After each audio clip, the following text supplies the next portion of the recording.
Welcome, everyone, to the Savor Brain headquarters. My name is Kelsey Boyer, and we are so excited to be in the studio today.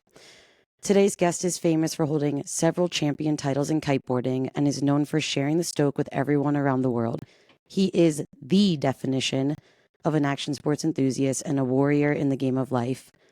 Unexpectedly, he had his own encounter with a traumatic brain injury, and here he is to tell us about his story and journey today. Let's welcome Brandon Scheid into the hot seat. I like to give people the opportunity to say who they are or what they do, because I also I feel like everybody has many accolades that the internet might not have there. Yeah, of course. So my name is Brandon Scheid. I originally grew up in Michigan, but now I live in Hood River, Oregon, which is a wonderful place to call home. I am an active participant in the wind sports industry, so I was a professional athlete. It started as me as an instructor, as a young youth, trying to find myself in the world. I started teaching kiteboarding. That turned into a professional kiteboarding career, which then turned into an industry I just kind of stayed in the industry for a really long time. So I've been an active participant in the wind sports industry, and that is kind of my background. I've been an avid snowboarder, skateboarder when I was a youth before it started getting too hard, when concrete got too hard. And then I transitioned to water sports, which was really great. And I've kind of followed the wind around the world, to be honest with you. It's been a crazy adventure. My life was, when I graduated college, I was going in one direction, and I took a summer to do a summer job, and my life took a right-hand turn, and it's never really been back to the original road. So kind of a unique opportunity for me to get blown around by the wind, basically. Literally get blown around by the wind. Yeah, it's been a special journey. I don't know anything about that realm of board sports. 100%, that is my least familiar. Surfing is the closest thing that I have. It's cool to hear you say that because it's so parallel in other board sports. We follow this passion and it takes us on this incredible journey that we never even knew could exist. And yeah, I mean, I guess for you, it's like, should we just get right into it? You have such a wild story. I have a bunch of questions, so we could just kind of hammer through, obviously, whatever you're comfortable with. I thought it would be good just to kind of get right into it. Do you mind telling us about your accident? Yeah, so I had decided that I was going to get into the world of air sports, which, coming from the world of surfing and water sports, there's a big distinction that I did not understand at the time between mountain sports and water sports. So in water sports, kind of like maybe riding the terrain park, your skill matters. Like if you can 270 really well and land on the and have good balance, you can avoid slipping out and hitting your face on a rail, right? Your skill starts to matter. But when you start to get into the backcountry mountain sports, no matter how good you are, skill doesn't really matter. Your card can get drawn. And so I took the lens of water sports, which is I know wind, I know weather, I know how to control a wing, which is analogous to a kite. Kind of a kite and a paraglider are a similar thing. I was like, man, what a great thing. I'm a wind sports. When there's no wind, I'm going to paraglide because they go hand in hand. I didn't have surfing. I moved away from the coast. I was like, this is what I wanted in mountain biking. This is what I wanted. So I started down the journey, the slow journey of learning to paraglide. Ultimately, I chose to go down the rabbit hole of speed flying, which is a whole nother world of paragliding. Yeah, so it's I don't know how to describe it really. It's like you hike up a hill and you go down the hill. You don't stay in the air. You're not a bird. You're kind of like a descent vehicle. Speeds are significantly higher. A paraglider goes at 20 miles an hour forward. A speed wing will go upwards of 60 miles an hour. No. So another factor of dangerousness, and you're not just in the air, you're going really fast. The rush is you're close to the ground. Ground rush is addictive, oh, I'm really close to the ground. You feel the speed, you feel the acceleration. So I started on this path of learning this sport slowly and surely. And I just ultimately was like, I'm never going to crash. I'm really safe. I know the weather really well from kiteboarding. I'm only going when it's XYZ. I'm only taking this much risk. And inevitably, what ended up happening on, I think it was 3 days after Thanksgiving of 23. I'm not fully clear on, I know when it happened and I've been told and all this stuff, but memory is weird around brain injuries. So I have stories about it, but I don't have the actual memories. So I was hiking a local hill that we fly all the time. I happen to be with a friend. We did not coordinate this. Sometimes I fly alone, which is really dangerous. But I had justified like, I'm fine. I'll call someone. They'll come get me or whatever, which is like a terrible idea. And so me and a friend of mine hiked up the hill, and we had decided that conditions were marginal. Like speed flying, you want kind of like no wind is ideal. So you can like know only gravity is like pulling you down, kind of like your rate of descent. When there's wind, the glider can go up and drop, and like with the gusts, it can like, so it's not that safe to be close to the ground when it's like, so we're like, okay, we're gonna like fly out really far, like high, and then descend to our landing and like avoid all the proximity flying of like close to the thing. I guess I didn't follow that plan to exact. I don't really know. My friend Isaac just told me. And I made a couple decisions up the decision tree. So like you decide to do something here, you lose altitude, you lose altitude, you lose altitude, right? Like this decision up here matters down here, even though it doesn't seem like it does when you make that first decision. Made a couple bad decisions, was about to impact the ground, apparently. And I made alternative maneuver so that my wing hit the edge, like it's like a cliff and you descend like right here. So you have a bunch of altitude to get rid of. I started descending. There was a bit of a headwind. I was going to hit the cliff. I missed the cliff by being like a ninja in the sky, and my wing hit the cliff, subsequently ripped to shreds and like sent me into like, I jumped off the cliff essentially, more or less. And then I hit the ground, bounced down into a scree field. My friend was actually like, we're like stoked. He liked to film like people's landings and stuff. So he was actually filming it. He was like, here comes Brandon, sweet. So he was filming the whole thing from his iPhone. I smashed the ground. He turned off the recording, ran over, grabbed me, stabilized me. Life flight came. Like then the whole story unfolded. Yeah. Whoa. Yeah, real gnarly. Whoa. Yeah.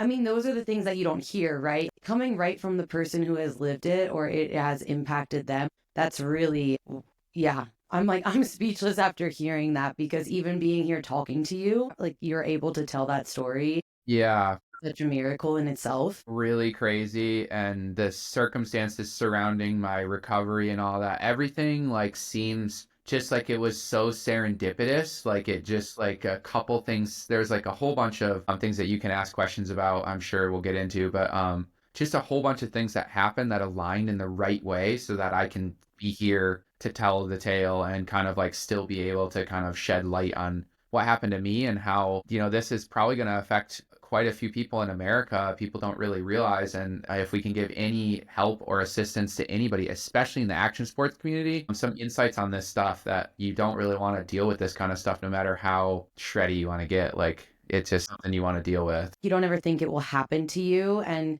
we have it in the snowboard world where it's like a lot of professionals, they're like, I take calculated risks, so it won't happen to me. But a traumatic brain injury is an accident. Nobody plans for it. I never thought I would have brain surgery either. I'm like, this wasn't in the rollout of my life. Yeah. Like it just happens. And yeah, I mean, thank you for sharing that with us. It's very powerful to hear it coming from you. And one of the things that I was seeing a lot about is your incredible wife, Sensi Graves, and how one badass she is too. She's also an action sports enthusiast, but she has been with you every step of the way. How did this affect your wife, your family, your friends? Because that's something that nobody really thinks about afterwards. Like, how did that affect her, your family, everybody around you? That's a really great question, because I think when these types of accidents happen, not just brain injuries, but like someone gets cancer or someone has like a really bad situation, there's a lot of focus on the person, which is really important. The person is going through a lot of things. It's really important that the focus goes to the person suffering the trauma.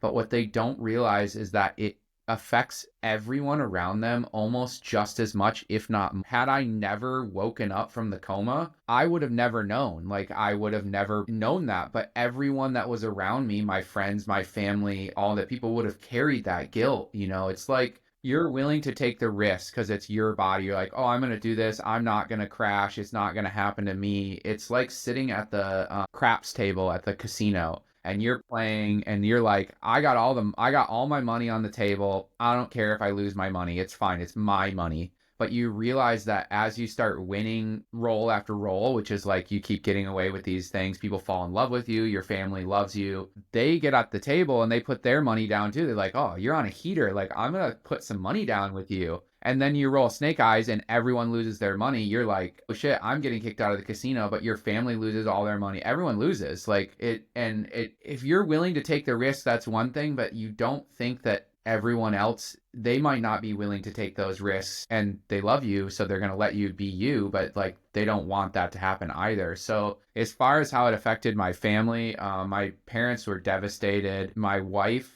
had to deal with not only the trauma of me. She was at a thing called Sister Summits, which is like a woman empowered snowboarding. You might know of it. It's like a snowboard meetup. She was actually out of the country, so she had to leave that event, schedule a plane ticket, come stay in her friend's house in Portland, like basically stay in the hospital for until they found out what was going to happen with me. So the amount of stress and turmoil on my family and my wife, it was like, I can't even really put words to it, because my wife is, I don't know how she, like if it was me and it was her, I would be a mess.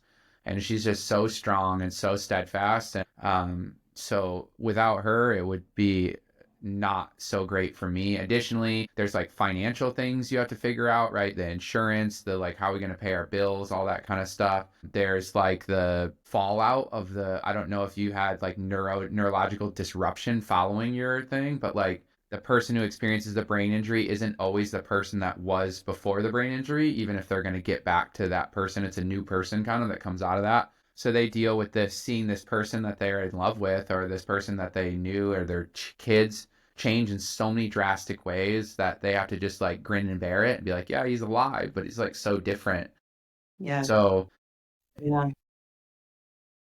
it's so hard on the people around us. And I don't know that they get the just credit. Like they get the credit, but they don't like, it's all about the person and, oh, we're so happy you're alive. Way to go. Way to get through this. But it's like your team around you, you could not do it without them. It's impossible. No, it's everything. And I wanted to dive into that kind of backwards because I wanted to shine light on the caregivers as well before we dove into what it was like for you, because that's definitely something that a lot of people overlook. Like you said, they focus at the task on hand of this one person, but it doesn't just affect this one person. It reflects to everybody around them in this net. And it's like a net of love. Like everybody in that net does love you, and they want to be there, but they might not know how to support you, but they are trying to figure that out just as much as you're trying to figure out existing again. So yeah, I mean, that's like, shouts out to the caregivers and everybody who has supported you, because that is a feat, and that is just such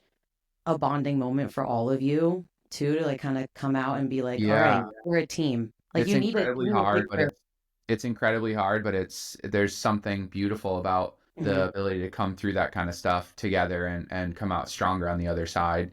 Yeah, So it's something it's you really crazy. don't want to have your family and friends deal with at all. March is 8 years since Okay, mine. great. Yeah, 8 years. But same thing, I've been recently going back through therapy, talking about the guilt that I carry from putting my family, my friends, like everybody through that, because it's just like, I never intended for that, and I never wanted to scare them, and it stuck with them. And Yeah. that's something that I have been working through. 8 years down the road, I contacted them being like, thank you for being there. So that's definitely something that nobody talks about.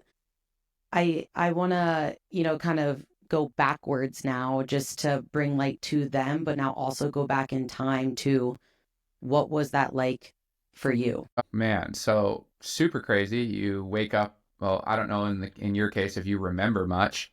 I woke up in a hospital and was like, hey, guess what? You've been in a serious accident. And I was like, wait, what? Shut up. So I had no memory of the incident. I had no memory of the hospitalization until obviously I started like understanding what was happening. I had no memory for a couple weeks before the incident. So for me, it's just like a giant black void. So I woke up in the hospital. Oh, shoot. Whoops. Guess made a mistake. So immediately, obviously, I was pretty distraught.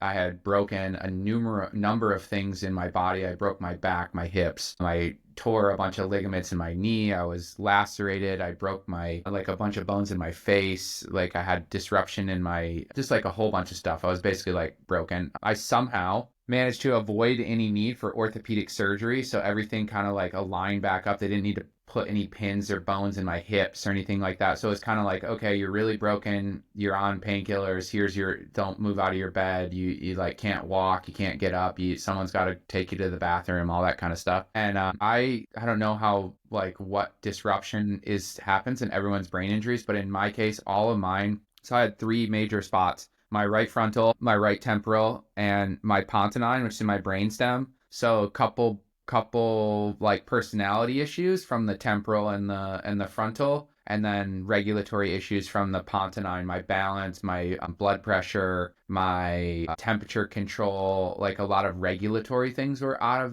of whack. So I guess from what I understand, that one was kind of when I was still in the coma and all that stuff. That was the one that was really touch and go. They were like, hey, like when he wakes up, we don't know, like, is he going to need to be on a respirator forever? Like, because they don't know how those brainstem ones kind of like pencil out. And I know from my parents, at least, my dad's brother had fallen asleep at the wheel at some point when I was a young kid. I don't remember what age I was. He hit a tree. He was in like a vegetative state for 2 or 3 years until ultimately they decided to like pull the feeding tube and all that stuff. And just like his wife at the time was like, hey, this is no way for Greg to live. They waited a really long time to see if he would like kind of come back. I remember going to the care facility and like seeing my Uncle Greg like in this vegetative state. So I have to imagine there was some memories from my parents like seeing their son in a similar situation. So then I woke up. Apparently I was really funny. I had just like tell the nurses they were beautiful, and like I was just like super loopy doopy. I had no awareness of like how I would say would affect anybody. So that's fun, but not so fun because I was also really mean. I had mania for 6 months following the accident. So I was kind of like a really judgmental, really kind of mean person. It was like I was on, I don't know, like speed or cocaine all day long without ever doing any drugs. I yelled at the doctors to take me off the pain meds. I was like yelling at the physical therapist that like I wanted to do push-ups, and like Wow. I was like I was a very disrupted human. And I couldn't stop talking. Like I was like, I know mania comes in like bipolar usually For situations, but sure. in this case, I don't know if it was the surviving, like, hey, I need to get through this, like, like Mhm. click on from the near death, or it was the neuro disruption because the right side of my brain was basically off. My left side was like running the show. Yeah. So Wow. I would like the nurses would come in to check my blood pressure, and I would like talk to them for like hours, and I have to go home, and I'd be like, I just want to keep talking. You're like, but why? Why do you need to go home? And really quick, were you aware that any of this was happening? Like, could you tell that things were off, or when you woke up and you were experiencing this mania, you couldn't control it, correct? No, not at all. No, I couldn't control. I knew something was off. Like I knew I had a brain injury. I had gone to my occupational and speech therapy and all the therapies in the hospital and stuff, and they're like, "Hey, you've had a really bad accident." And I'm like, "Oh my gosh, I made it through this. This is really crazy. I'm so grateful." I was like overwhelmed with gratitude and just like I can't believe I'm alive, but I definitely couldn't tell that I was like completely kind of out of it, but like everyone obviously could tell. So I didn't really have the ability to say no to like how I was. I might have known I was being a little bit crazy, but it didn't register to me that it was like that's how it was. It was just kind of like that. I was just I was just It was operating on just a happening. crazy wavelength. It was Yeah. really a lot, and a lot for, again, back to the people around you. It was so much for my wife. I was like not so nice to her. I was not so nice to my friends and my family, and they're just trying to give you love, and you're just like so neurologically disrupted, and you don't really realize what's going on. It was, Yeah. yeah. There's a disconnect for sure. And it's hard because it's no one's fault. You're just like, I can't control this. And they also know that. There's got to be this level of understanding where the people around you are, okay, how can I educate myself? How can we understand what's going on? Because a lot of the people, I just always say, you will never understand what it's like unless you've been through it. You can try to put yourself in somebody's shoes from a brain injury, but unless you have experienced it yourself, it's very difficult to mentally understand. But yeah, I mean, to hear that is really, really intense, that the fact that you were just like, this was happening and I couldn't control it, but that is a brain injury. And how long were you, in the hospital? So I was in like critical ICU style care in the coma and stuff for like, I want to say 10 days, and then a few residual days where they were like, okay, getting me out of the critical care, I kind of went to a normal hospital room. They were giving me physical therapy, and then they had moved me to another facility in Portland called Rio, which is a brain injury rehabilitation space. So I went there for another 2.5 weeks until I think they were like, get this crazy guy out of here. Well, I was like, I oh, get man, I was a lot. I was a lot of a human to deal with at that time. And so in total, I think I was in the hospital for 6 weeks from the acute injury. The injury happened a couple days after Thanksgiving, and I was able to be home just before Christmas. wow, which almost feels fast, Super for some. fast. Yeah, for somebody who was, you went home, and we'll dive into the plethora of things you were still going through. That feels very quick to just say, go ahead, but that's their job. They save your Yeah. life, and then they say, go ahead. Well, here's my view, like, and this may be controversial, but I feel hospitals are very good at acute care. Like, here, let's fix your bones, let's get you sorted on this. But I think this, like, long term kind of like chronic care conditions, I don't think they're doing their best, but I don't think they quite fully understand how it's mentally taxing to be in the hospital. The food situation is really detrimental. I had a really hard time with, like, they'd come into my room and they would tell me, you're not going to be able to do this. You can't do this. You like, no one came in and said like, hey, are you excited? You get to do this today. Or you like, not empowering. And like, granted, they're doing the best they possibly can and with the funds and the insurance and all the stuff that they can deal with. But like, to me, it felt like a place that wasn't super like good for my healing journey. So once I was like, they were like, okay, all your bones and stuff are gonna be okay. Just don't like, I was on broken back precautions and like all this stuff. They're like, okay, I have a walker, like all this stuff. They're like, okay, you can like, you're going to be okay physically. Speech therapist, occupational therapist, they're like, here's how you get in and out of car. Let's see you go up and down the steps. I couldn't balance at all. So that was they were worried about that for a while. But once I kind of like had proved, I remember going, they were like, today's the day. And I was like, what? They're like, you get to sit down with 10 all the people that have been working with you in this big room, and they're going to tell you whether they think you can leave and go home and like what your outcome is. And I remember being so nervous, but then they were like, hey, we think you're kind of okay to go continue your rehabilitation, outpatient rehabilitation. So I still was doing physical, speech, occupational. I took a bunch of stuff into my own hands as well that I felt was really important that they weren't giving me. And I was able to control my nutrition a little bit more, like exactly the way that I wanted to control my situation. And so they discharged me like pretty quickly. And like, I joke about it, like, I think they wanted to get rid of me, but like, honestly, I was like, kind of like, I mean, I was pressing the nurses, pressing the physical therapists, pressing the doctors, I was pretty mean, pretty high functioning, and pretty assertive with myself. And I think that ruffled some feathers. I had several times that I was told, like, they allowed me to be in a wheelchair and like wheel myself around the facilities. But I remember multiple times they're like, hey, you gotta like go back to your room and stop bothering this person, or you gotta like get out of here. So like, I know I was a lot. I wanted to make a shirt that said, hi, my name is Brandon. I've suffered a traumatic brain injury. Please don't engage me in conversation because I can't stop talking and I can't help myself. Please say hello and go away from me. My gosh, but like so valid and so true. At least you're laughing at it, and that's the biggest getting through it is you just have to laugh at it at some point because you're just like, this is happening. I can't control it. But Yeah. yeah, I mean that a shirt like that, you're just like, everybody just disregard my existence and just roll me back to room 101 Yeah, I and wanted to make a the whole bunch of door. shirts that said like, "Hey, I had a stroke. I'm doing my best." Like I thought it would be so funny to sell in the gift shop of this place, like that family could buy and be like, "Hey, my name is XYZ. I've had this issue and this is what you need to kind of follow through," because there's so many people in the hospital. There's like people that couldn't talk, there's people that wanted to talk, there's people that like, and no one, you don't know that until you start engaging the person. And like, yeah, I thought it was invalid that you didn't know anything about anybody in the facility, and you're just like, this is kind of like really interesting. Well, yeah, I was just trying to make it through as best I could. The weird thing is I couldn't laugh.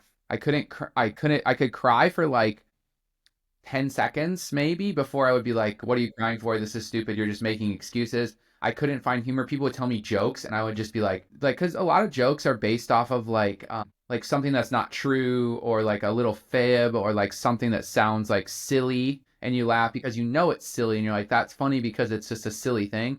I was so left brain and so logical that someone would tell me a joke and I would just like make them feel bad about how dumb that what they just said was and not laugh at all. And like, but I'm glad that I can laugh and like have emotion again because it was off for quite a while. It's very interesting. Well, and it sounds like everything from your injury, obviously brain injuries, they're like fingerprints. Every single one is going to be different. But what really, what I'm understanding through yours is that what we take for granted are the things that you almost lost, like walking, breathing, laughing, like just like these things that are so regulatory in our systems that Yeah. our brain controls. Like you definitely, like, is that correct? Like you feel like that was a lot of the things that you were noticing in that moment of like, whoa, this is gone. Yeah, absolutely. I had insane amounts of vertigo, so I would get so dizzy so quick. Like it was like I was when you do too many of the shots at the bar and you like get the drunk spins, it was like I lived in that state for a while, so that was really hard. I had no balance, I couldn't walk.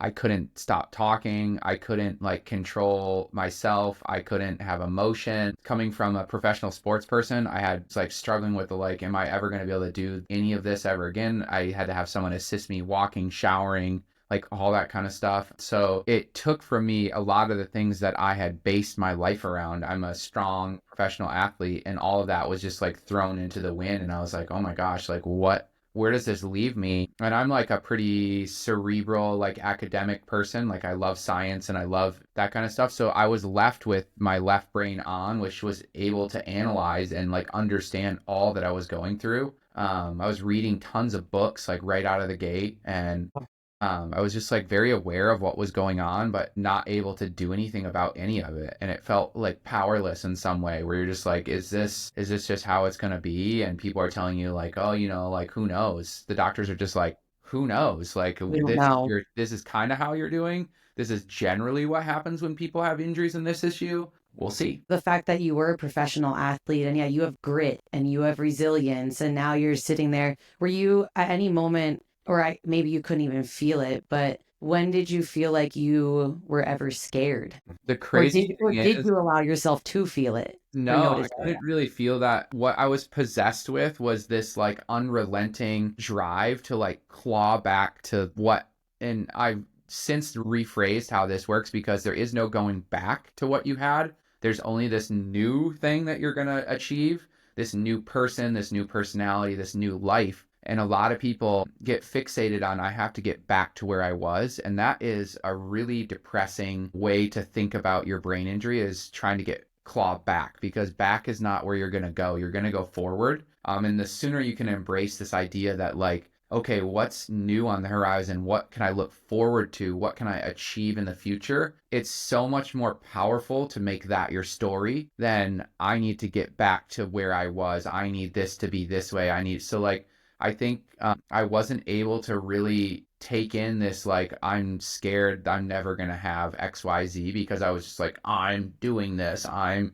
getting to this situation. One of the scarier, I guess, the most emotional kind of like heavy moment besides waking up and seeing everybody and being like, oh man, everything's going crazy, is my wife had flown home from the Sister Summit. She came and visited me in the hospital, and she was late on her period, and she was like, shut up. And she took a pregnancy test and found out that she was pregnant like while I was still in the coma. And so when I finally was kind of like understood what was going on in life and like was like someone you could talk to and I could remember things, she just like walked in and gave me a positive well, not just walked in and gave, but she like sat down and showed me the positive pregnancy test, and I was like, shut the front door. And that moment was like a really heavy, like, oh my gosh, okay, I have some work to do to like get ready for this next phase of like everything. It set in my mind that like, okay, I have like 9 or 10 months to like I got to beat the baby back to like life again, because Whoa, yeah, super heavy. that's so heavy. Yeah. And that the timing of that is just so, I mean, beat the life, like you were just saying, like it's kind of like now I need to get myself back Yeah. or not like back, but just like, okay, we got to work. We got to put in the work. And yeah, that is I got chills when you were telling me that. Like your wife, like that is so serendipitous in timing Yeah. with that. And so you got that in the hospital. And then obviously after 5 or 6 weeks, you were discharged out into the world. And now having that information, having that time in the hospital, what was it like entering the world again? Man, I was like everything was sweet. Like the first time I ate a piece of pepperoni pizza, it was like, oh my God, pepperoni pizza. Everyone's like, yeah, we know about pizza. You're like, no, but you don't know about pizza. And I was really obsessed with like personal connection and like appreciation because I was like floored with how I made it through this and what was happening. So I would like take intentional time to wake up in the morning and journal and listen to music and try to see if I could make myself sad so I could like cry. I like would listen to sad music and try to like be like, you remember how to cry. Come Yeah, on, we let's got do it. this. We got this. Yeah, and I could only like the visual stimulation was really hard, so I could only really be exist with candlelight. So I would wake up at like I couldn't sleep. First of all, the sleep disruption is insane. I would wake up, I'd like light a bunch of candles, I'd like make coffee by hand. I'd like take me like half an hour to make coffee, and then I'd like journal a little bit, and I'd do my physical therapy workout and like make some food for my wife, and then she'd wake up and she'd be like, I'm tired, and I'd be like tired is just an excuse. I'm like yell at her, and she's like obviously she's pregnant, like she has a valid excuse, but I was just not really supportive in the way that was important. And so entering the world again was like it was like the first thing again.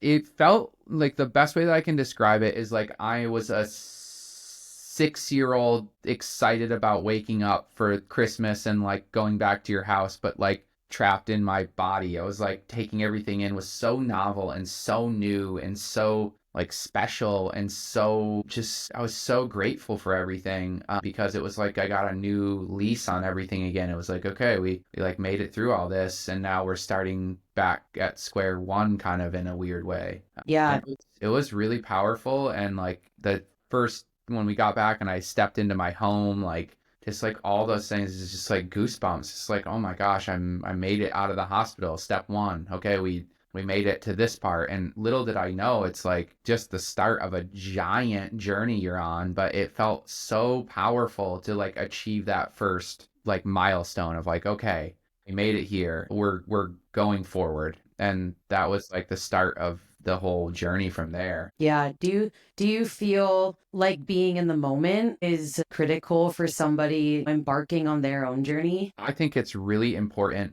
Something that really stuck with me is no amount of worry or anxiety, because I had heaps of anxiety, changes the future. No amount of regret will change the past, but any amount of gratitude changes the current moment. So I just tried really hard to like dive into like what can I be grateful for right now? What can I look forward to right now? Because when I looked at the past, how I felt about what I had done, how disrupted it's making my life, my wife's life, all this stuff, it would fill me with heaps of guilt, which I didn't really like. That's not a good feeling to have that PTSD kind of guilt feeling. And then I would like think about, oh my gosh, the future of the child, the future of me, like, and then that would fill me with anxiety. And so I kind of needed to like pump the brakes on both of those things and really just focus on, okay, right now I'm going to make this delicious scrambled eggs and I'm just going to make them as best as I can make them. I'm going to practice cracking the eggs without like ripping them in half. I'm going to like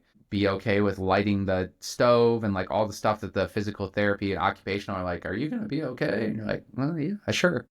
Yeah, we'll figure it out. Yeah, and so just take that literally one moment at a time, because living outside of the now and outside of those moments was really emotional and challenging. And I think that's a really important thing to remember when you're going through this kind of stuff is you have the moment of right now. There's not tomorrow, there's not yesterday. It's now, and it's important to really feel those moments and really give honor to that because it's all you have, really. You just keep giving me chills when you talk about it. I'm like, oh my goodness. Like just hearing you say all these things, you can tell you've been, yeah, like being forced to reflect, being forced to look around. You really tune into how you're feeling now that you are feeling things. Like, what am I feeling? And Yeah. what can I do right now to not make things, kind of spiral. I like how you bring up the anxiety and the depression part of it too, because there's some statistic out there that 70% of individuals will, who experience a TBI will develop depression and anxiety. I'm like, same, hands up, I hands got it. up. Got it. Anyone listening, hands up if you're there. And it's more common than not, but that's something that I did not know until years down the road, and I was working on it. But yeah, do you mind, going into what that experience was like for you? Because it is an invisible injury and nobody expects that part Yeah. of it. Yeah. So like I had said I had mania for like 6 months. Okay. So like I was kind of like possessed with I could do whatever. This is great. The accident is the best thing that ever happened to me. I'm gonna like I'm gonna own this. I'm gonna like I was convinced that like things happen for a reason and this is why it's happening and yada yada yada. And I went to my good friend Brian Call. He runs this place called Cell Regen in Hood River. It's alternative therapies. So he set me up with I did 50 hours of hyperbaric chamber like immediately following my get home, which I think was super critical to my brain injury. If for any of those that are suffering from brain related injuries, I highly recommend. It's expensive for sure, but it's really, really, really powerful. And it's proven to work even years after the accident for neuroregeneration. Can you go into the science of that really quick, of like what it Yeah. is for the listeners? Yeah. So hyperbaric chamber is not just for when you get the bends from diving. What it is there's several ways you can do it, but the best way that you can do it is like it's a physical chamber that you go inside of. You've been to Japan. I'm sure you've seen the tiny hotels. It's like a tiny little hotel with a little air condition and a reading light. And you go in this chamber, and what it does is it takes you to approximately the pressure of 60 to 70 feet under the ocean and oxygen saturation of like 94. So basically, you're breathing pretty much not pure oxygen, but a really oxygen saturated environment at a higher pressure. So not only is the oxygen going into your system, it's going in with like an internal pressure. So what happens is that pressurizes that gas inside of your capillaries. And if you think of your brain as like a network of roads, like that's where the blood's trying to get into your brain through all the roads. Okay, if you have like a disrupted area or something in your brain, it's like construction. You're like, oh shoot, we hit the construction. The highway's backing up. Well, there's lots of other little roads, right? And so the pressurization of that oxygen forces all the traffic onto the other roads. And in some cases, their body feels that pressure and it starts growing more capillaries to get around the junction. So basically, it's forcing blood and oxygen into the areas of your damaged brain. And it's kind of crazy. You have to pop your ears. It takes 2 hours to get an hour at pressure. It takes quite a bit of time to get up to pressure. You're like sitting in there yawning, trying to pop your ears. And then you're in this little thing for an hour and then you decompress. And I was doing 3 sessions a week. So I was just getting tons of time in this. I paid for this out of my pocket because it's not something that like insurance companies think is worth your time. But I think everyone who goes through a brain injury should be protocol. Like you should be in one of those in the hospital like right away. They make a huge difference in the neuroregeneration in your brain. You can look at brain mapping of people that have been in that and you look at like CAT scans before, CAT scans after. They have massive growth in the damaged brain areas. Really important time, and it changed my sleep cycles. I can look on my Garmin watch when my sleep got better. It was like right when I started doing the hyperbaric chamber. It Wow. made a big difference. So Dr. Call, where I was going with this, Yeah. he has suffered Thank you. he has suffered through some brain injuries. So that's why he started his clinic. He was like, hey, I had a brain injury. I think there's alternative ways to heal these things. And he was like, hey, right now you're in mania. It's like you're partying. You've been partying for like, we don't know how long you're going to party, but you've been partying like crazy. He's like, you know what happens when you party? What happens the next day? You're like, oh, I have like a pretty bad hangover. You're like, yeah, okay. So you're going to be partying for who knows amount of time. Get ready for the hangover afterwards. And I was like, yeah, right. This party's never going to end. Yeah, I'm on the party bus. And I was like, oh yeah, you don't know what you're talking about. Right. And then the party ended in, I would say like June it ended.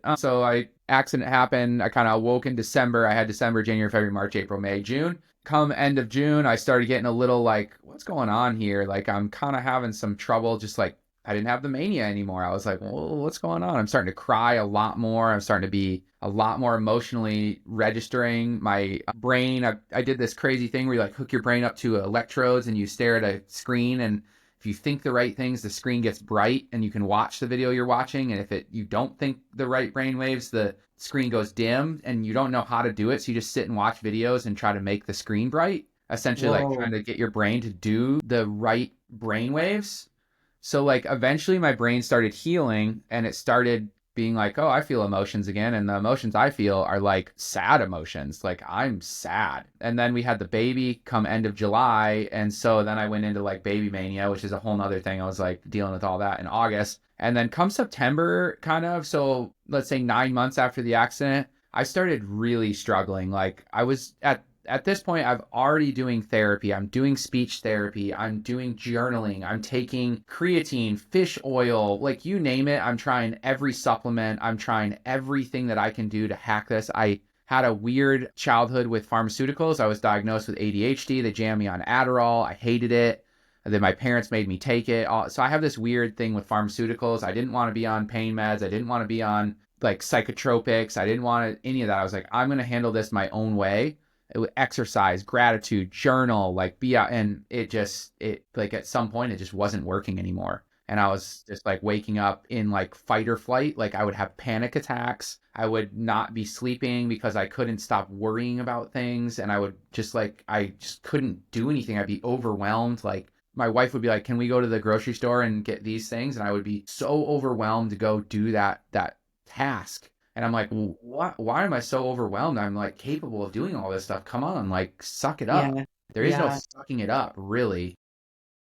And No. so ultimately, I started having some severe depression situations. I had heaps of anxiety around like just everything, like fight or flight up the wazoo. I actually do still daily. I do this exercise where like I rub my fingers like together and I just try to feel every little ridge and on my fingerprints. Like so if you can focus on something that is like really tactile, or you can, what's 5 things you can see right now? What are 4 things you can hear? What's 3 things you can smell? So you take yourself out of this fight or flight that you're locked into. You can kind of like unflip your lid and like get your brain back in working order. So I kind of like ultimately had to give in, and I'm actually now taking some antidepressants. I'm kind of like taking a big step back from stuff. I'm not working at the current moment because I kind of couldn't deal with the stress of all the working. It kind of was like being really disruptive, and yeah, just trying to focus on myself, my health, and my family, and help my wife as much as possible. So it's definitely something that is going to be in the future of people who have brain injuries. There's going to be some neurodisruption, and it's really, really hard. And I'm right No. there to tell people you're not alone in this. It's not you. It's not something you're doing wrong. It's just something that's happening to you. It's not you. It's really important to distance yourself from the feelings of I'm feeling depressed. It's like I notice that depression is here, not Mhm. identifying with that and making it your story, because the story you tell yourself becomes your reality. And depression has a really interesting way of making you think all these thoughts, and those thoughts, what fires together wires together, and then all of a sudden that circuitry is firing. You're like, I'm no good, I'm not, I can't do this, and you start telling yourself those stories. That's what becomes your reality, and then it becomes really hard to break from. So for Wow. anybody that's struggling with that kind of stuff, it's really challenging, and it's not. I don't wish it on my worst enemies. Like I don't wish a No. brain injury on anybody. I also don't wish mental health issues on anybody. They're Thank you for sharing that. That's definitely a part of a brain injury that nobody really talks about because it's hard to understand what's happening to you. It's not identifying with it is huge. I like how you said that because you are not your brain injury. You are not this depression. This is just a little branch of your, or like a big branch of your traumatic brain injury. And I'm trying to think. I had a thought you, and there was so much in there. All Can the I ask you a question really quick? yeah, How please. did it make you feel when people said, "Oh my gosh, you should be so grateful that you're still alive"? Like, did that make you feel good, or did it make you like? Because I had my own interpretation of this, but Yeah. like when people said, "You should be so grateful, you made it through all this," did that trigger you in any way, shape, or form? I'm trying to think. I'm like 50, but I want to say yes, because when people are acknowledging, yeah, you should be grateful, like, look what you made it through, but you're still so in the thick of it and you lost your identity and you lost, this passion, or like in the moment for me, I was like, I don't have snowboarding. I don't know what I'm doing. Yeah, I'm grateful to be alive, but in this current moment, I'm confused and I don't know how to feel. So there definitely was a moment where I was suicidal and I was like, I'm not grateful to be here. And so that was triggering for me because I was just like, you don't know what I'm going through. Like, I might look fine to you because I healed up pretty quick, but I was just like, I'm not, my brain is not fine. Yeah, So what? let's bring some light on that really quick. Like, it's pretty easy when you have a cast. Someone's like, "Oh, Um, you broke your arm." There's not really anything that lets people see you have a brain injury. They're invisible, and no one really, like you said, no one understands until you go through it. It's so crazy, and like no one really, as much as they want to understand, they're like, "Oh my gosh, you're doing so great. Look at how far you've made it." You're like, "Yeah, I agree, but like I'm still a mess, and I would like to have some acknowledgement around like how I'm still struggling. Don't tell me how I should be grateful because yeah. it's not over yet." It would frustrate me. I'd be like, yeah, okay, cool. Thank you for that. But you're not seeing, because you can't see it, you're not Mm, seeing what really is. And I find it interesting that you said you also had some suicidal tendencies. I also had that same thing. I was like, I never would want to act on that at all. I love life. I love my wife. I love my child. But I do, my brain sometimes is just like, why are you, just give up? Like, there's nothing to be hopeful for. mhm, Is this how you're going to exist for the rest of your life? Like, why would you want that? So I think there needs to be some light shed around the fact that like it's a struggle and it's really hard to get understanding, someone else to understand, and you can't drag them across the line to understand because what are you going to do? Hit them in the head with a hammer and be like, "Hey, yeah. now welcome to my world." Yeah. Join me. Yeah. Yeah, so Oh, it's no. so hard. Yeah, thank you. I like that question. And something it just popped back up into my head. What you said that was interesting too, and we see it in a lot of people is, and I went through it, when you are high on life and grateful for everything, and you're like, I survived. That's so sick. I love life. Here we are. But being prepared, maybe the people listening who haven't experienced it or who are in that moment, be prepared that, yeah, you will get off the party bus, Yeah. because that, yeah, I did not see that coming either. I was just like, I'm gonna get back to snowboarding. It's gonna be like nothing ever happened. And then, a year down the road, I was just like, whoa, like, Yeah, I think it's this, you're so possessed when these things happen that you're gonna, like I said, claw back or get back to where mhm, you are. You have this like fire lit under your ass. You're like, I'm yeah, doing this.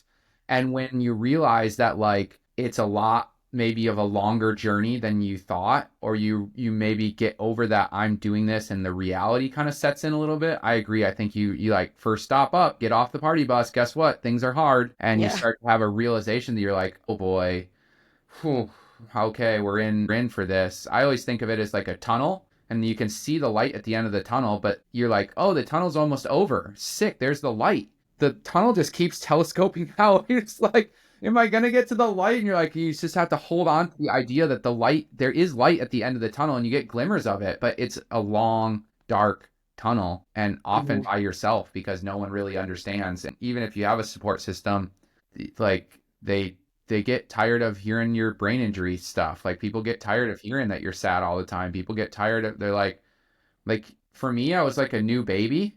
Not to say like I had a new baby, but like at first mhm. everyone's like, I'm so happy, they want to talk to you about it. They want like it doesn't take long until you're old news and no one really like cares anymore. Not, I don't want to say they don't care anymore. It's just like you're not the new baby anymore. Yeah, So yeah. time to get back to reality and like get back to the struggle. Totally. Totally. 8 years out, even with me, I still live with symptoms and I still have PTSD. And it's like, this is something that I will live with for the rest of my life. But to the world, they look at me, look at her go, look how fine she is. She's snowboarding, she's doing this. And it's like, yes, those are incredible things, 100%, and a miracle. At the end of the day, I will carry this with me every single day. So people listening, like, yeah, be aware of like how you still like show up for people and support people even down the road, because things will happen that are unexplained that the individual will be like, I did not know this would happen. Yeah, I mean, I had one just like 3 weeks ago. I got back onto the water pretty quick. I'm not doing like really crazy stuff because they told me basically like don't ever hit your head again. You can't do kiteboarding. You can't do any of this stuff again. I was like, well, excuse me? Yeah. I'm going to do these again. And they're like, you have mania, you can't. We have to teach you how not to do these things. And they're like, we'll see you next week when you come in your car. And I was like, what? Like everyone in this brain clinic is here because they got in a car accident. I wasn't driving the car. My wife was driving the car, but like, okay, I can be in a car, but I can't snowboard because I'm going to like catch a back edge or something. Like, okay, I agree Yeah. with you, but I don't really agree with you. Yeah. I was riding a hydrofoil. I hydrofoil mostly now because it's smooth and flowy and super fun. I stepped off the hydrofoil. I like kind of smashed my face a little bit on the water. I like got super dizzy. I threw up. I like came in. I was Whoa. neuro dysregulated. I slept for 14 hours. I had brain fog. Like all the kind of like, oh, this kind of happened in February following my accident, not so much since. And that's like, okay, still got to be careful here. Yeah. I'm 14 months or something after my accident, and like still got to be real careful. And this is not something that I ever have dealt with because I was like super shredder. Like, I mean, I just could take gas over and over again and like just like get up and keep going. And now it's like my body battery's low because I did a physical thing. I got overwhelmed at the grocery store. I had to deal with like anxiety around the baby. And now I'm not just tired from the physical workout, I'm tired mentally. My battery in my brain is drained. Why am I so foggy? I don't get this. How come I can't do this? I barely went on the water. You start to like beat yourself up and you don't Yeah. realize that there's more drains on your brain than just the physical things you do. Coming from an athletic person, I'm used to the athletics draining my brain battery, but not the emotions, the overwhelm, all that kind of stuff. It's kind of a weird thing that you have to learn. Yeah. And each It's hard. person is different, right? Like your capacity is different than my capacity for like how much you can take. So I feel like part of the recovery from the accidents and brain injuries is learning what the new capacity of your battery is and how much like cooking takes. Like it used to take you 1% of your battery for the day. Now it takes you 10% of your battery. Okay. You're still going to hit 100% and you're still going to be crushed at the end of the day. It just might take way fewer activities than it did prior to the brain injury. So it's like readjusting yourself to understand what your capacity is and how much stuff takes out of your battery. And that's Yeah. hard for people, especially people who are like goers, who are like, I can do a lot. And you're like, wait, I can't even like get up and get out of bed. Like this isn't Yeah. me. What's going on? And then that's where the guilt and depression and PTSD, like all that starts to pile up. Yeah. It's so complex. We could literally go into this for at 100 more episodes. What just came to my mind is, yeah, obviously you are an adrenaline junkie. You're like, this was a part of my identity and I love it. And entering flow state for you is a place of recharging. Mhm. And now that you no longer are able to do it in the ways that you normally could do it, have you found anything that is starting to fit into that mold? Yeah, so I read a really interesting book in the hospital called The Rise of Superman. It's about how action sports athletes are like, so 1913 gymnastics, like women could do like, let's say a flip. Now they can do 3 flips. But snowboard women particularly, like I think the early X Games, they'd win with like a back 5. Now they're doing like double cork 10s or maybe even more than that. Like the level of action sports is going so up. They're pushing. Turns out when risk is involved, you can tap into flow state way, way, way easier. And that is what people are chasing. You think you're adrenaline junkie. Adrenaline is just the first neurotransmitter that comes in, and then all these other ones come in afterwards and get you into flow state, and it's beautiful and blissful. And so a lot of people that are quote unquote adrenaline junkies are actually after this other brain state that comes immediately following all that adrenaline. And so I identified that and I was like, oh man, I can't get to the flow state how I used to. So yeah, I started finding that playing piano, super, super great. Deep conversation with people also gets me there. Sometimes fishing, depends on how frustrating it is. But yeah, journaling. I really enjoy journaling. I've been trying to tap into meditation. It wasn't really working for me. So I use breath work in exchange for that because I can't sit and turn my brain off, but without something to like, I can't just lay there and like, okay, meditate.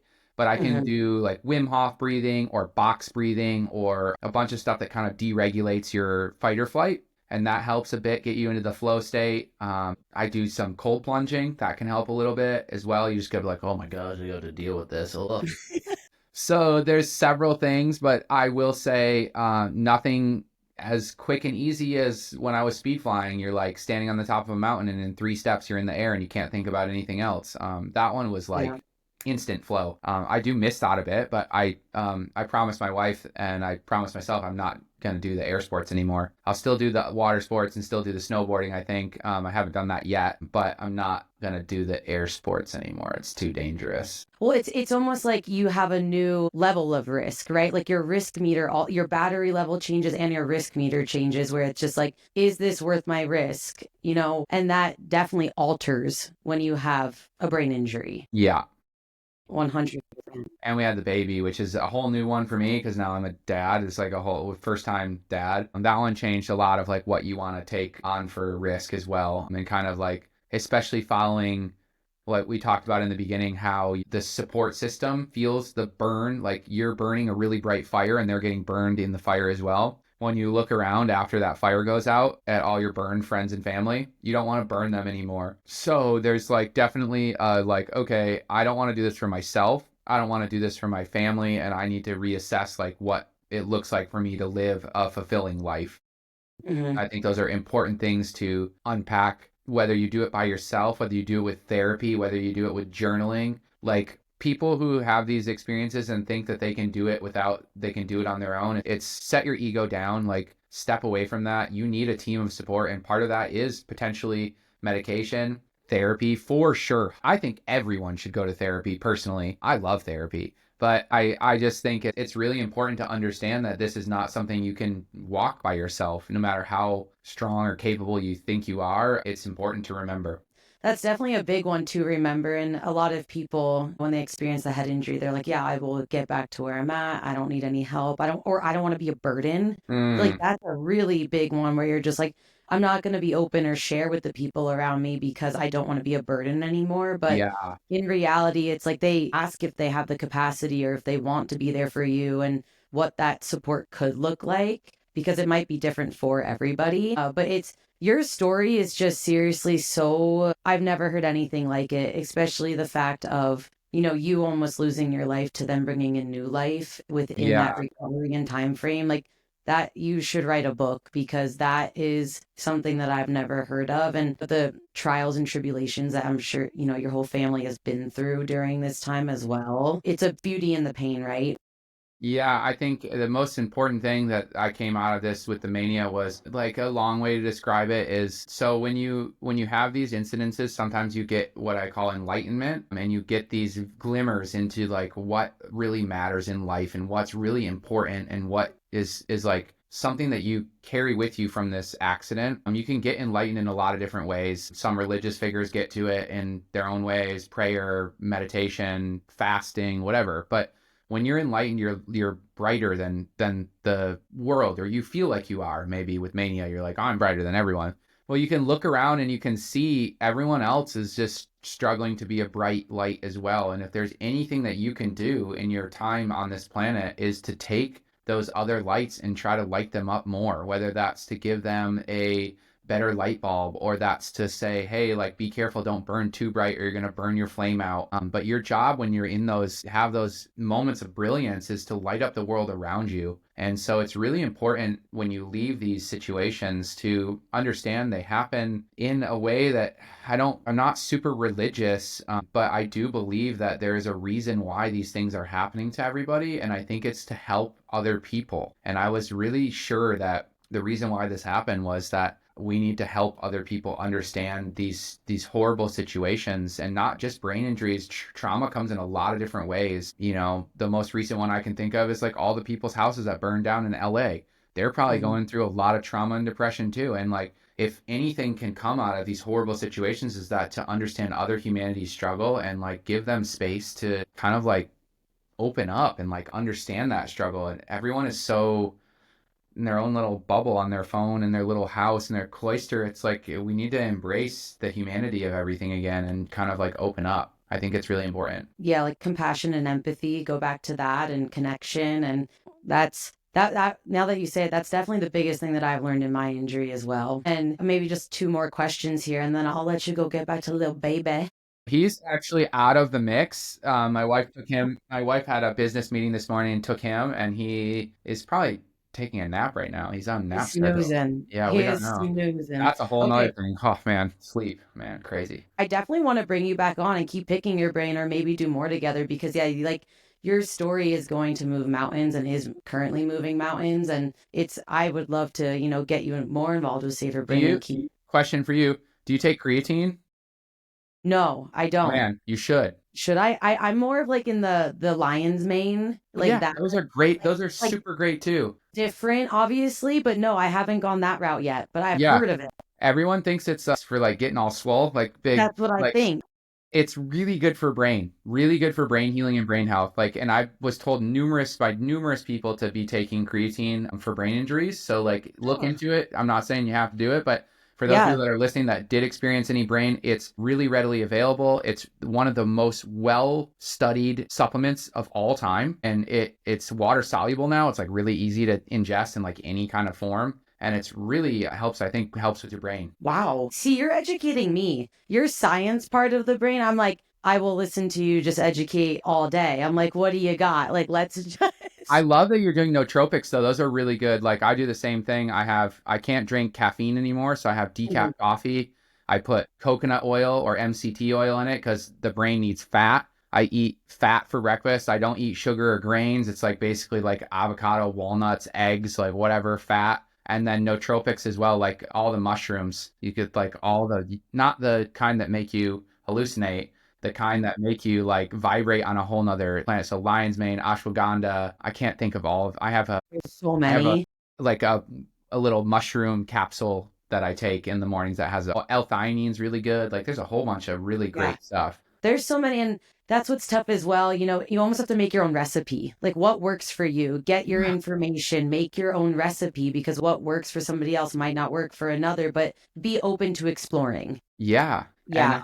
I think the hard part is that the doctors will like my parents look they trust the doctor. Like if the doctor says you have to be on this medication, they're like, "Okay, put him on this medication," right? Like but sometimes there needs to be some pushback because not everything that the doctors are going to say is going to be super powerful. I'm not discrediting science and the neurologists at all, but do take everything with a little bit of grain of salt and do some research if possible because there could be holistic or different approaches that aren't super pharmaceutical that might make a huge difference in your day. Like getting outside and seeing the sun every day is really important. Like exercising is also really important.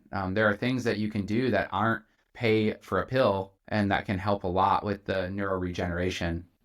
Yeah. It's really important. That's awesome. And everybody will eventually on their journey run into a wall of that, right? Where they're just like, okay, I am going to be curious because I'm the best advocate for myself. My life is in my own hands. What can I do here to get better? Yeah.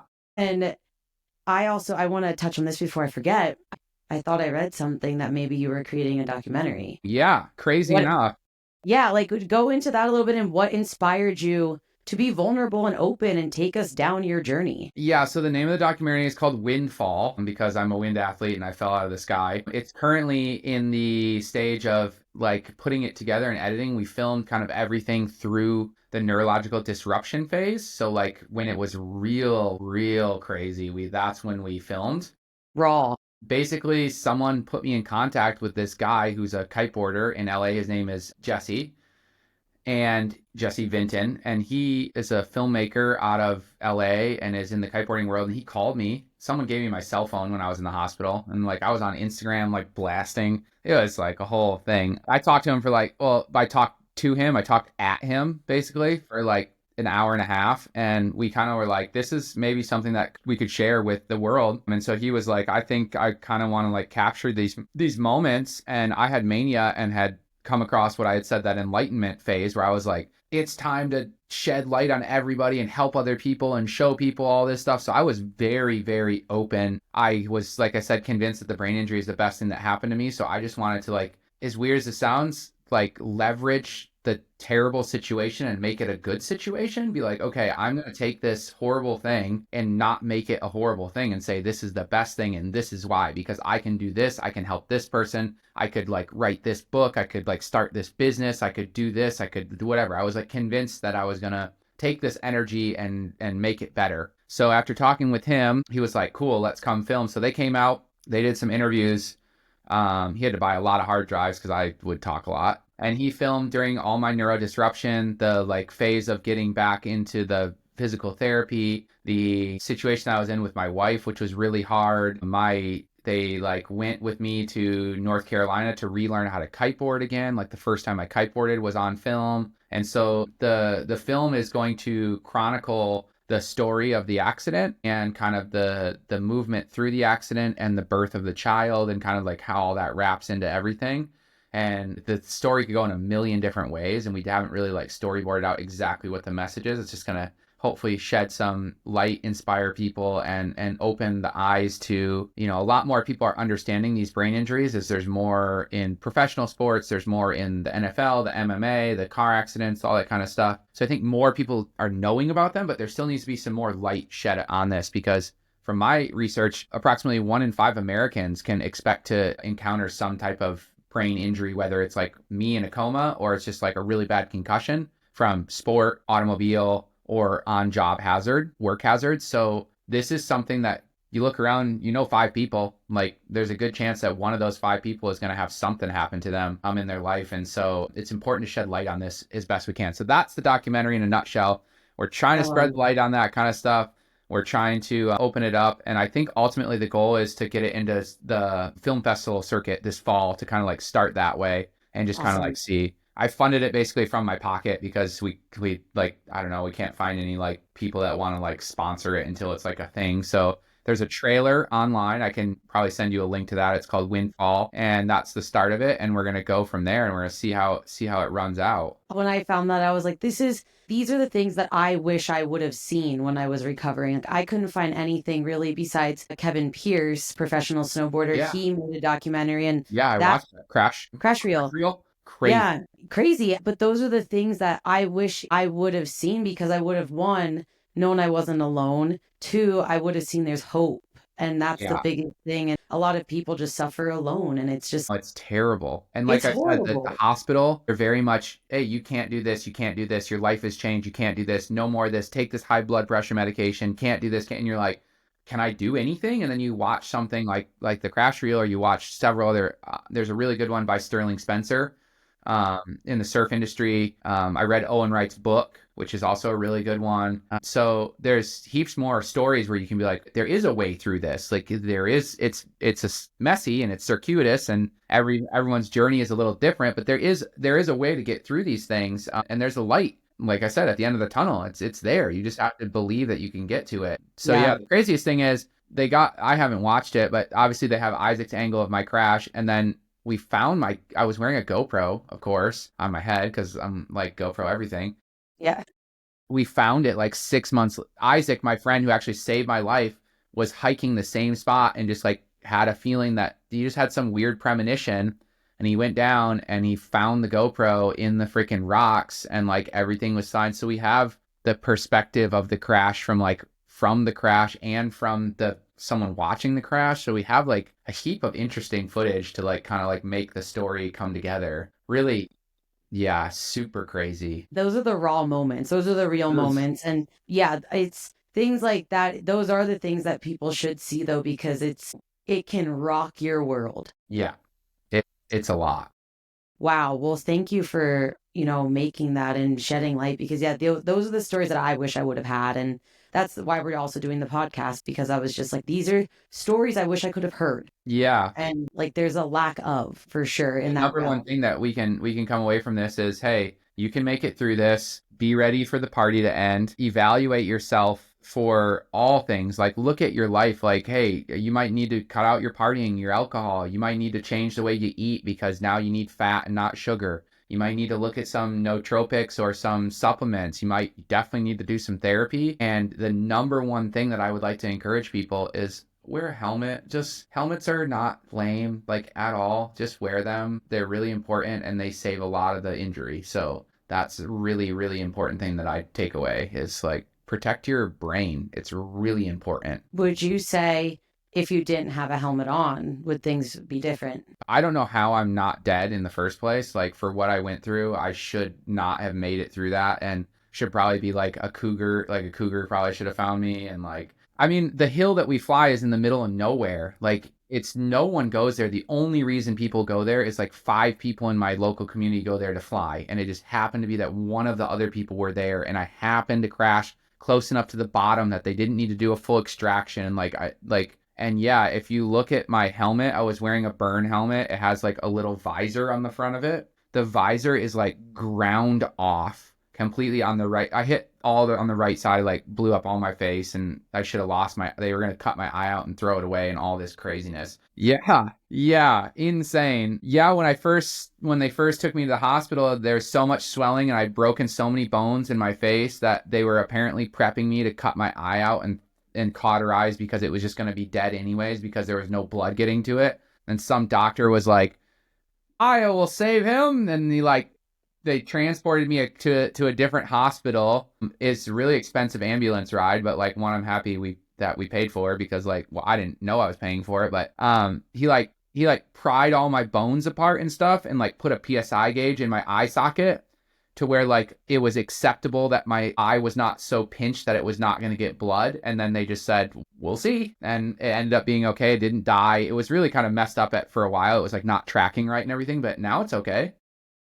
Wow. And without that visor that was like right here protecting my face and the helmet, and I was wearing like some spine protection as well. Without those 2 pieces of equipment, I don't think I would have made it through in the shape that I'm in now, that I can like drive a car and walk and I have both my eyes and all that kind of stuff. So yeah, Wow. Helmet's super, super critical. Safety equipment. That's amazing to hear you say that. Yeah, we're doing for Brain Injury Awareness Month is March, and we are doing a helmet pledge where we're just like, whether you wear your helmet every day or you're helmet curious or wanting to wear it more, pledge to wear your helmet for 31 days. If it's not for you, it's for the people around you. And yeah, we're running with that because yeah, I'm just like, a lot of people, you don't think it's a big deal until it is. And you put your seatbelt on in the car, put your helmet on before you go, and I mean, even simple stuff like, like riding your bike around town. I know that seems like, oh, I don't need to wear my helmet when I'm riding around town, but like it doesn't take a car accident or a crazy paragliding crash. Like the bonk that you can get that causes a brain injury can be a lot more benign than you think. It's not like you have to get hit with a baseball bat in the head. Like some people that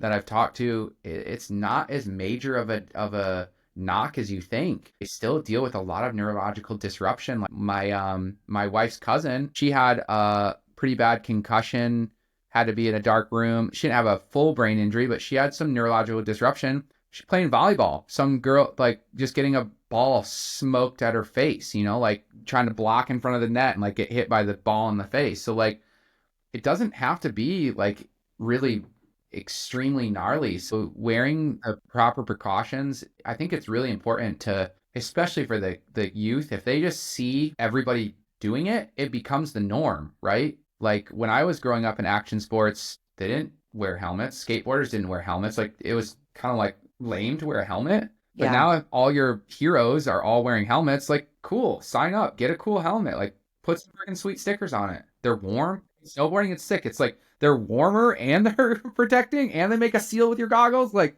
win-win. Yeah, say less.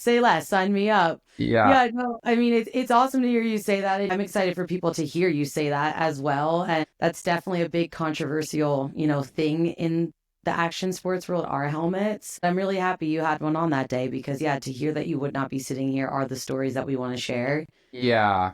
You've said a lot of inspiring things and like, I mean, awesome. You've planted some seeds in my brain as well, but do you have some last words of advice or hope for anybody going through it right now? Yeah, if you're in the grip of this, there's a couple things that you can kind of anchor yourself to, which is one, things change a lot. So each month, think of each month as a phase, okay? So if you're really dealing with it in this month, know that next month, something's going to be different. So it's okay to say, I can't deal with this month. Hold your breath and know that things are going to continue to change and continue to improve so that you know that tunnel is not forever. There's light coming, and you might get a glimpse of fresh air in the moment. So try not to be so enamored and like, woe is me around, oh my gosh, this is terrible, because it will get better. Each time heals, and things change pretty rapidly with the brain injuries in that first year. The next thing is just to remember that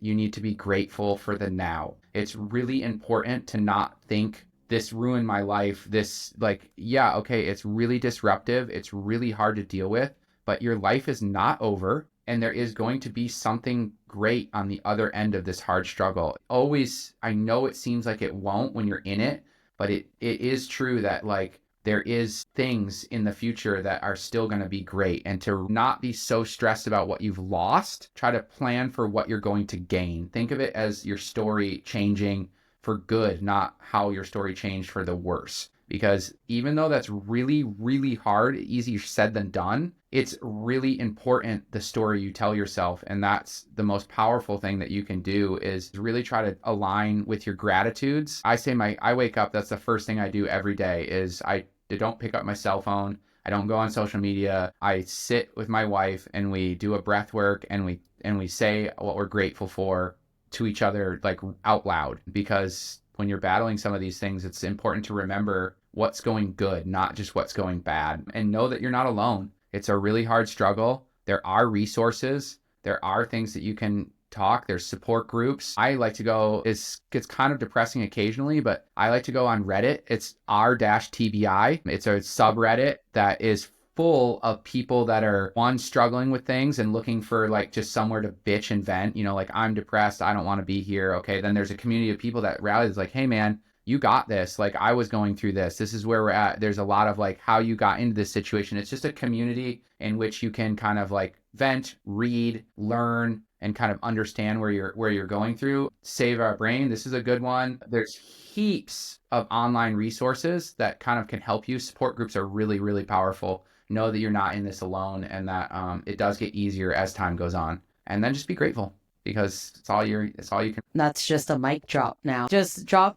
just dropped the mic. Thank you for being here, for one, and taking time and out of your day, and also just for sharing your story with us. Everybody keep your eyes peeled for what you have going on, and we'll make sure to link videos, your Instagram, everything in the show notes so people can find you.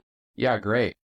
Let's give a last shout out to you and your wife for just being absolutely, like, just such a powerful team. And I think we can learn a lot from the model that you guys have going on right now, of just like supporting each other. Yeah. Thank you for being here. And yeah, we'll make sure to link everything. So yeah, that was great. Yeah, and feel free, like, if people are going through, like, I love connection with people. If people want to send me messages and ask me questions, I'm open to talking to people about this stuff. I'm not trying to stay cloistered and make it a hidden part of my life. I'm just trying to be open and helpful. So if anybody has any questions and wants some resources, like, reach out. Like I said, you're not in this alone. It's not an easy battle to do by yourself. And so we're here just to help support and just do what we can.